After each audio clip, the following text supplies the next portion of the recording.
Welcome to Your Business, Your Life with Matt DiFrancesco, your personal financial technician. Whether you've had years of success in your business or just starting out, Highlift Financial can help you create a vision for your business, life, and family, and align these for generational wealth. So as they say, what happens in your life affects your business. And now, on to the show. Well, hello and welcome to Your Business, Your Life with me, Matt DiFrancesco. And I'm excited to once again introduce somebody you're actually going to be hearing a lot more from. So this is Hannah Chalker. She's our Director of Client Success, and she's really taken the lead on our work that we're doing with women shop owners. And there's a lot of thinking behind the initiatives they've actually come from her. So I think what stands out is the way she really approaches planning. And this is something I like, and I think we value as a firm, that we look beyond the numbers and into how the business actually functions day to day, with like the roles that owners play, the family dynamics, and decisions that don't always get talked about, but ultimately drive outcomes. So I'm really excited to have Hannah on here to share some of her insights on this topic of women shop owners. So Hannah, glad to have you on. Thanks, Matt. It's really a pleasure to be here with you. I'm really looking forward to our conversation today. I hope everybody enjoys. I'm sure they will. I'm sure they will. So I know, one of the things that we've talked about, when we talk about this a lot of times in working with clients, and even you and I, just when we're having kind of our one-on-one conversations, is the difference between building a successful shop and building a business that can run without an owner. So I like to call that either, incidental ownership versus essential ownership, or being an operator to an owner. And but what I want to ask you, Hannah, is what are you seeing specifically with women shop owners that makes that gap more noticeable? Great question. And thank you for asking. You're welcome.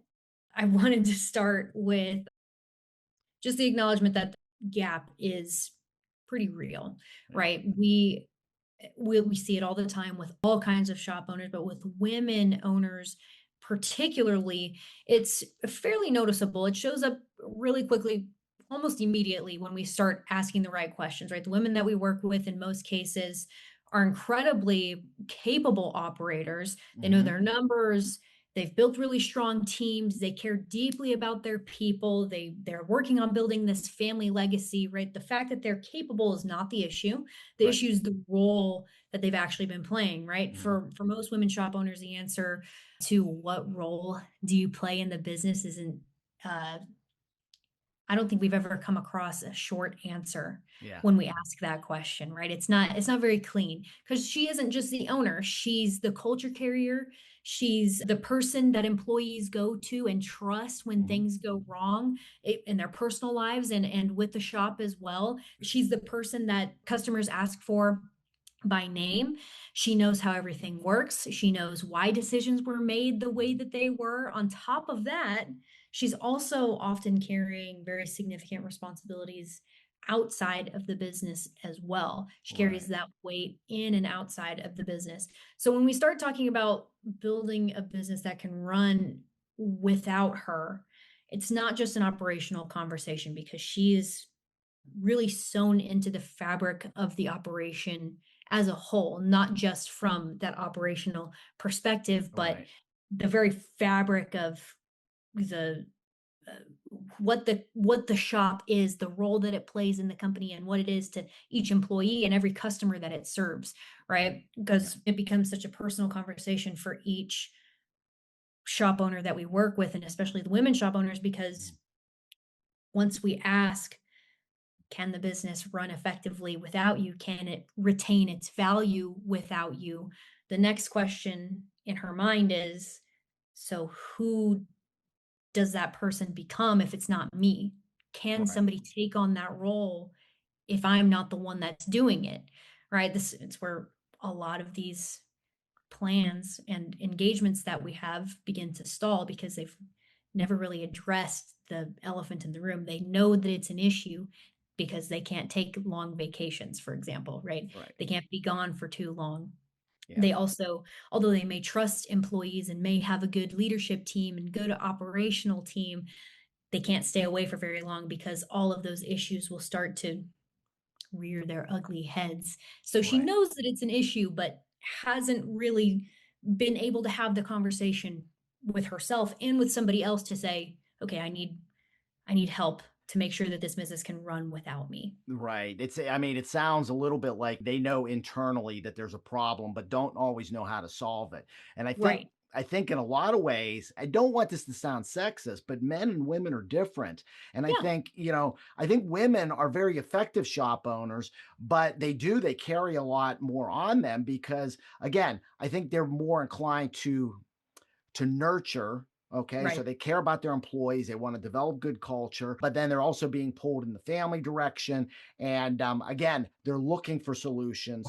I think deep down, they want to become these owners, not operators, but they don't always know how to do it. Am I kind of phrasing that properly? Absolutely. Absolutely. Yes, you are. Uh, It can be really difficult to separate themselves from the business. And it doesn't necessarily, whenever we have these conversations with these shop owners, especially these women, mhm. it's not about separating the emotional side from the professional side.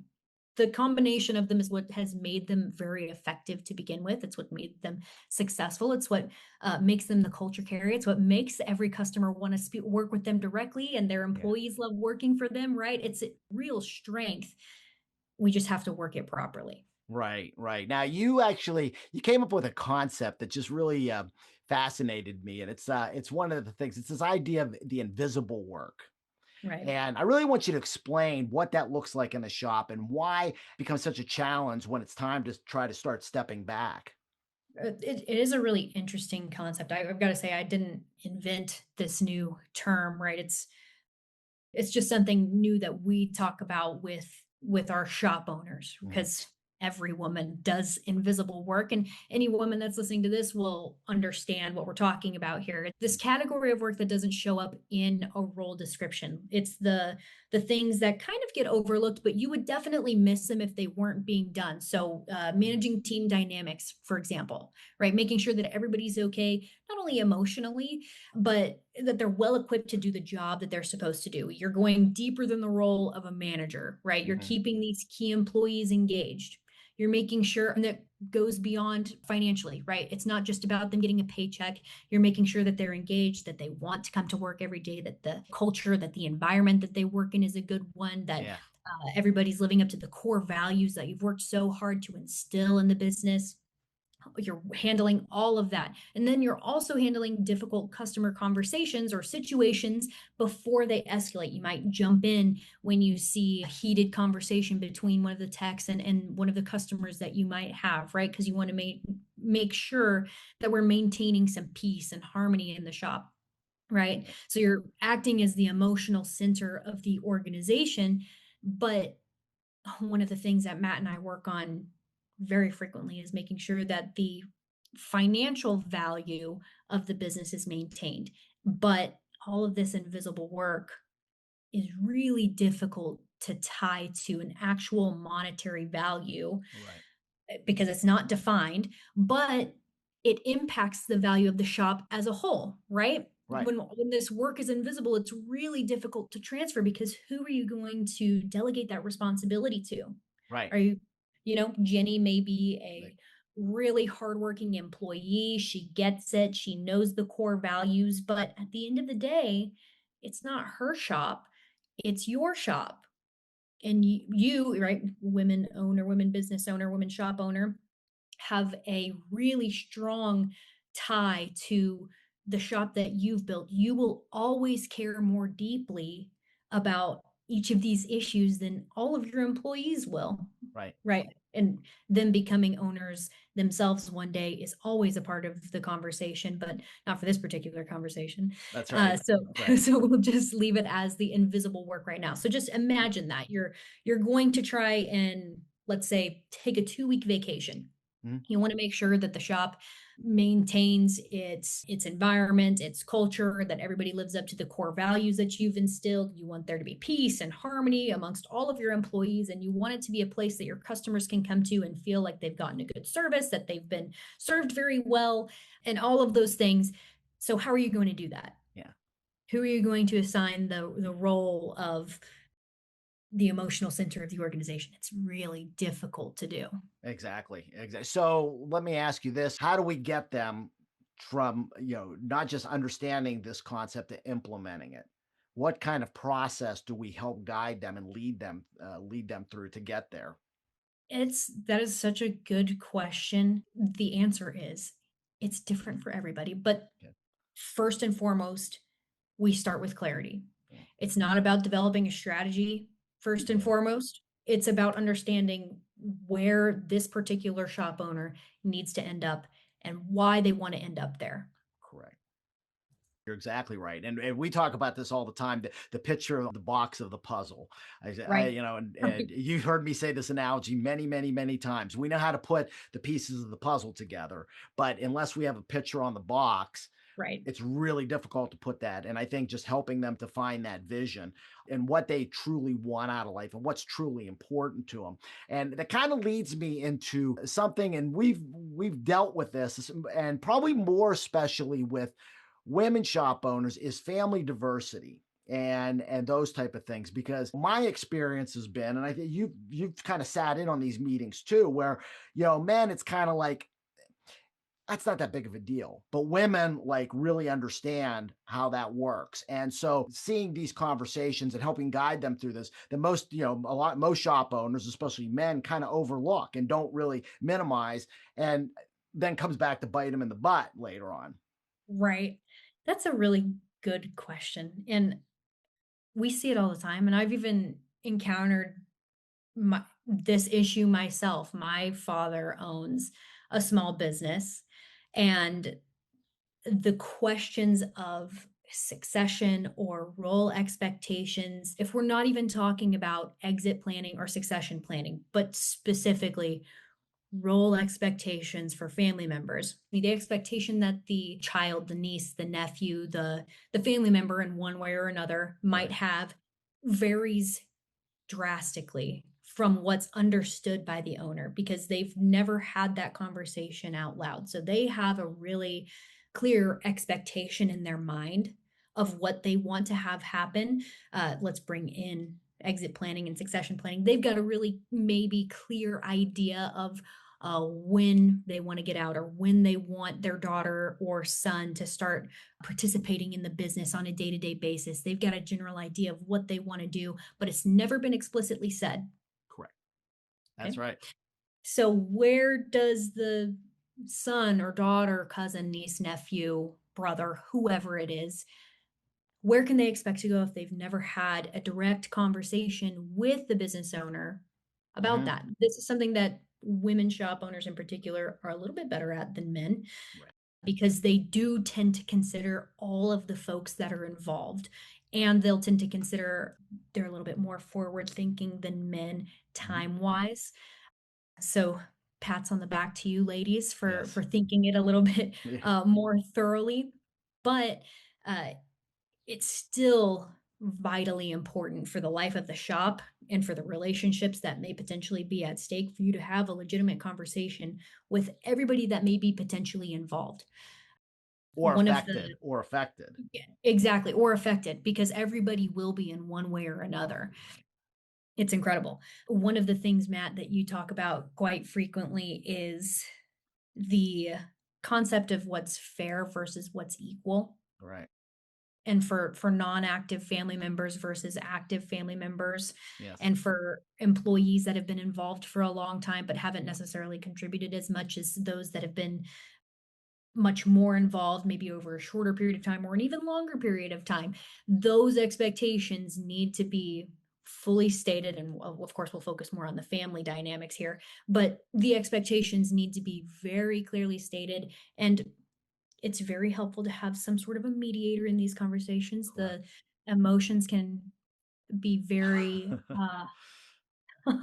what's a good word to say here, Matt? They can I don't run know if there very is a good high. word. It can get very ugly at times, Yeah, right? it can because Yeah. you're dealing with so many different factors. If for the business owner, it's the baby that isn't actually alive but's been providing a living for the entire family versus their child who is their actual baby that wants to participate in the business and maybe Right. take it over someday. So it's almost like the war of these two children that this business owner has, Right. right? And they want to do right by each of them, but they don't know what's the right path to actually take. And they don't want to be offensive, but they will be. And then on top of all of that, the financial factors of it. Right. It's like, consider one of those cases that we had been working on, Matt, where the business owner is really worried about being financially ready for retirement. They've Correct. taken a step back. They don't work a 40-hour work week anymore. Their daughter is fully active in the business, loves what she does, contributes highly to the success of the business, and is really ready to take over. But the business owner is so afraid of not being able to maintain their lifestyle, Or to be in right? control. Or to be in control is another Yes. factor. So we Uh-huh. run into all of these issues so frequently. What we would recommend, what I would recommend, period, start with clarity. Number one, you have to Yeah. understand what you want out of the business. Number two, you have to have a legitimate conversation with those that are going to be affected. And you should use somebody like the High Lift Financial team to help you guide to help guide you through these conversations. Correct. It's really difficult to maintain a level head when the people that are going to be affected are a part of the conversation without somebody to stop the conversation and say, "Hey, let's take a break here. Let's take a pause. Remember, we're all working towards the same goal. We're not working against each other. We want to make sure that everybody's receiving the outcome that's best for them in this particular setting." Correct. So let me because I've articulated this, but I would like to get the message from a woman's standpoint on the high lift transition process and how we help clients go through this process. And especially from a woman's perspective, because one thing I think both of us have found in working with both men and women is women tend to be much better planners than men and Yes. much more open to soliciting help. So, Right. could you kind of walk the audience through kind of the process that we follow and how it will benefit, especially the woman shop owner, what they can kind of see coming out of this as they go through this process? Sure. I think that most women watching or listening to this podcast will appreciate the fact that the High Lift team is very process oriented. We begin at step one. Step one is always the same. It's discovery. We've got to understand, like I said, beginning with clarity. Where are you now? Where do you want to go? It's like a GPS, right? You're getting in this Right. car, you want to go on a trip. You have to start with where you're at right now, because even if you've got an idea of where you want to go, how long is it going to take you to get there? What Mhm. route are you going to take? Is it going to be better for you to take a plane, or can you drive, or whatever the case might be, right? Right. So, number one, we start with discovery, we start with clarity. So, phase one is all about understanding the financial aspects of the shop owner personally. So, understanding three numbers: what you need to have in order for you to be financially stable after you've exited the business, what your business is worth now, and then what you need it to be worth in order for you to get that final number, right? What do you need for whatever that case may be, retirement, or the next entrepreneurial venture, or whatever it may be. Right. Right. And You helping were them to define what that is too, right, what that exactly. identity is, what's their calling card in the next chapter of their life. Exactly. That's exactly what I was on to next. So it's not So, only about the financial clarity, it's about their personal clarity, their identity. Who are you going to be when you're mhm, not the shop owner anymore? right. It's incredibly impactful. It's by far my favorite thing that we do with clients, is to Mhm. help them see that there's light at the end of the tunnel if they're feeling burnt out.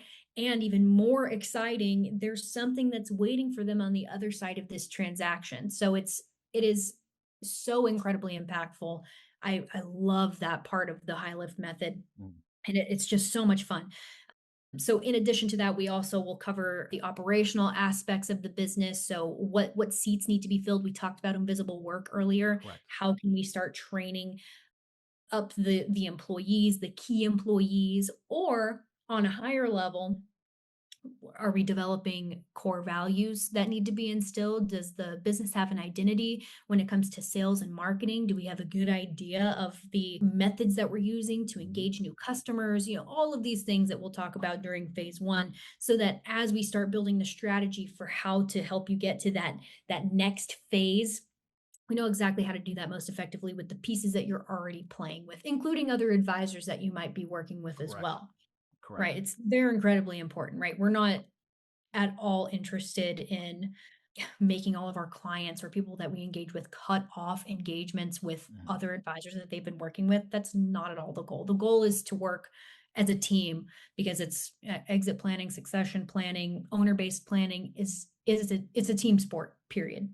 I was going to say, and also at times, also maybe bringing in other consultants, you know, so, for example, if your CPA is maybe not real strong on tax planning, bringing in a tax planning CPA that can help to support what they do.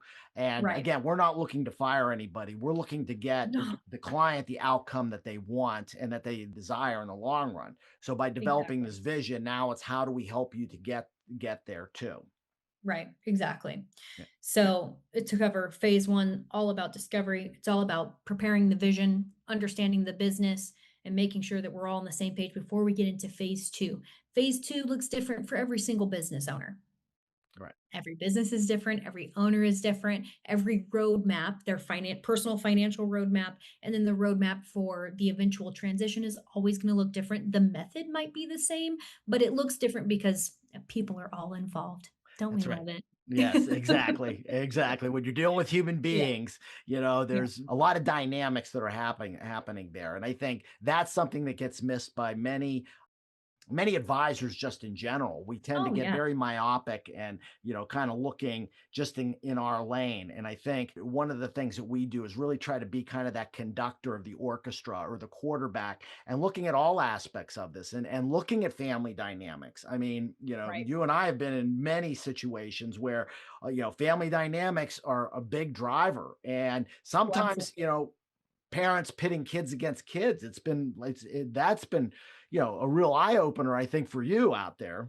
Yeah, yes, it definitely has. Now, don't get me wrong, I've experienced my own pitting. I have 5 siblings myself. My Right. dad's a business owner. I have seen it on both sides of the ring, if you will. So it can Correct. be very tumultuous. It can be extremely emotional, but it's what makes this job so fulfilling and unique. And I really feel like we make a big impact. I'm so Yeah. grateful for everybody that works with us because they give us the opportunity to really help them bring some clarity to the situation that could be really a difficult situation that they've been dealing with for a long time. So to your Yeah. point, Matt, yes, Mhm. we've seen some very interesting situations Oh, yes, isn't many that the truth? times. Yes, exactly, exactly, and like, I think what you, so eloquently put, there's not a one size fits all on this. No. Once we've got the vision, once we've kinda done everything, we now put together kind of the roadmap,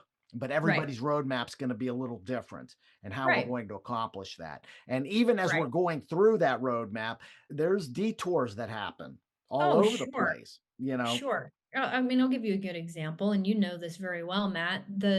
There are aspects of these roadmaps that we'll create that are the same for everybody. Everybody goes through financial planning. Correct. We'll do tax planning for everybody.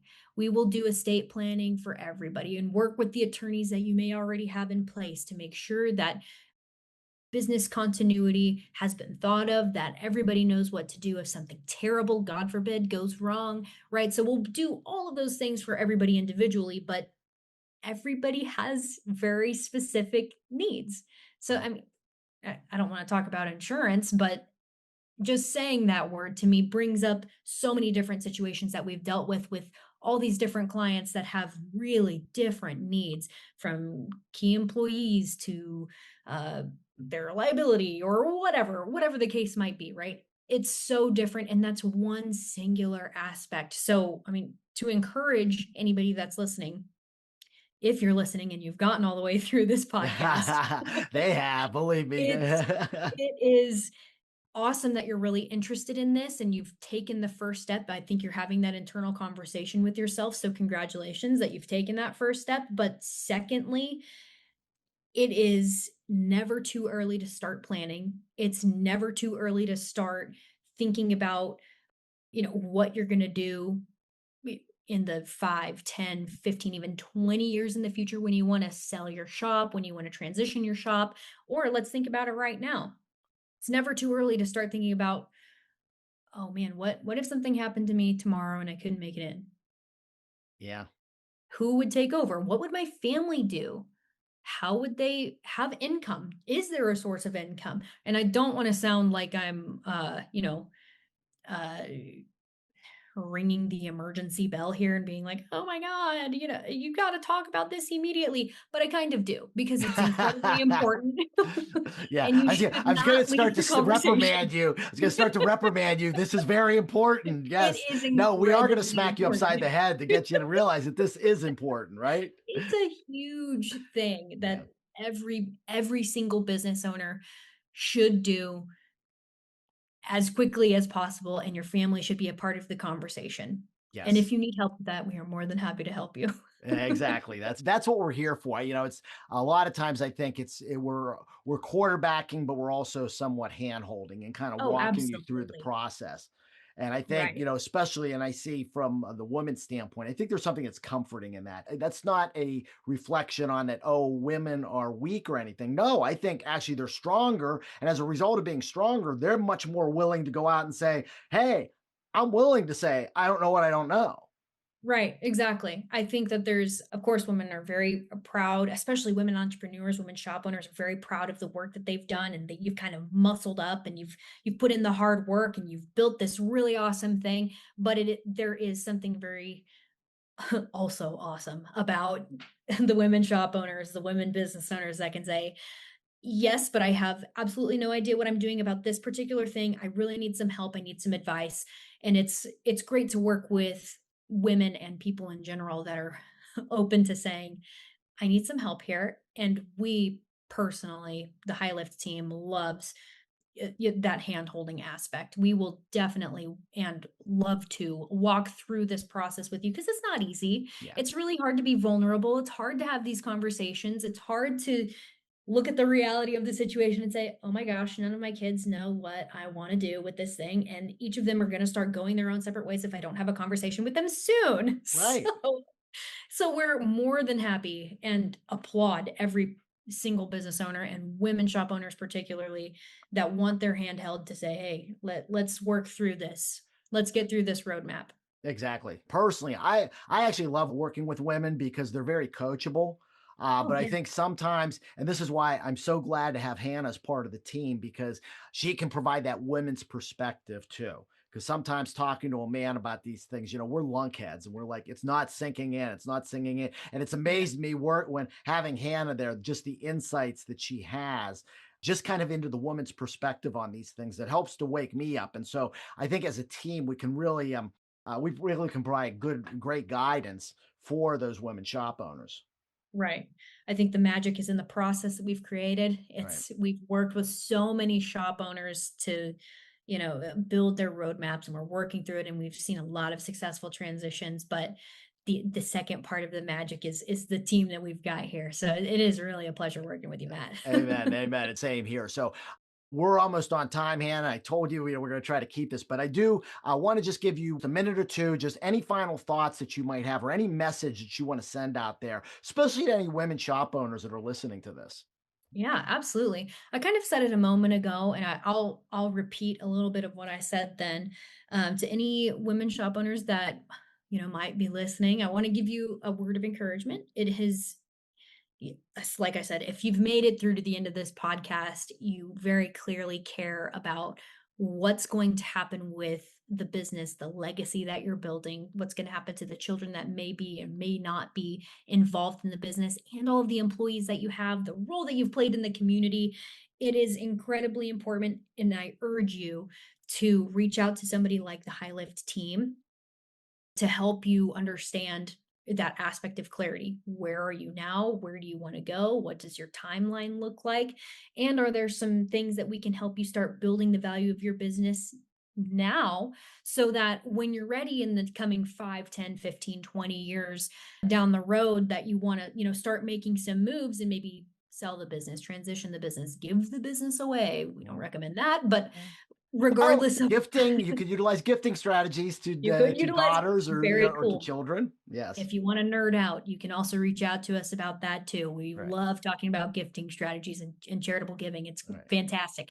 But I urge you to reach out to our team to help you understand, like I said, where you're at now. where you want to be in the next coming years. And then don't be afraid to ask for help. I know that you're not generally afraid to ask for help, but don't be afraid to ask for help. It's Many people have gone through this before. Many women have gone before you as well in this, and you're not alone in the struggles that you've been having, though they are unique to you and your situation. We would be more than happy. We would be honored to help you figure out what the best plan and then the right path for you moving forward would be. So, yeah. Amen. You hit the nail on the head there, kiddo. So, and I appreciate you being on. And like Hannah said, I think, the one thing that we always offer, we'll give anybody 30 minutes of our time, no Oh, sure. cost, no obligation, just to talk about your situation and see that where we may be helping. You can always go to our website, highliftfinancial.com. There's a link up there that says let's talk. And you can schedule a time either on my calendar, or we'll put in a link in the notes. If you want to talk, if you're like, he's a lunkhead, we want to talk to the smart one here, and you want to talk to Hannah, we'll put a link in there so you can talk specifically for her too. But Hannah, and I tell you this all the time, what a joy it is to have you on the team. I Yeah. love the way you think. I love the way your passion, but also your compassion. And I think that's a really great quality to have, especially in this type of field, because when you're dealing with anything with business or money, they can be very traumatic and very emotional things. And I think your compassion helps you to be able to relate to people and help to guide them in a much deeper way. So I appreciate you having on the team. So Thank you, man. no It's problem. an honor to be a part of the team. Thank you. And also then the last thanks also goes to you, the audience. Thank you for Yeah. listening to Your Business, Your Life with me, Matt DiFrancesco, and Hannah Chalker. If you've not subscribed to the podcast, oh, by the way, you will be hearing from Hannah more and more, okay, Yeah. as we continue to move on this little journey of ours. But if you have not subscribed to the podcast, please click the subscribe button below. That way, when a new episode hits, it'll download directly to your device.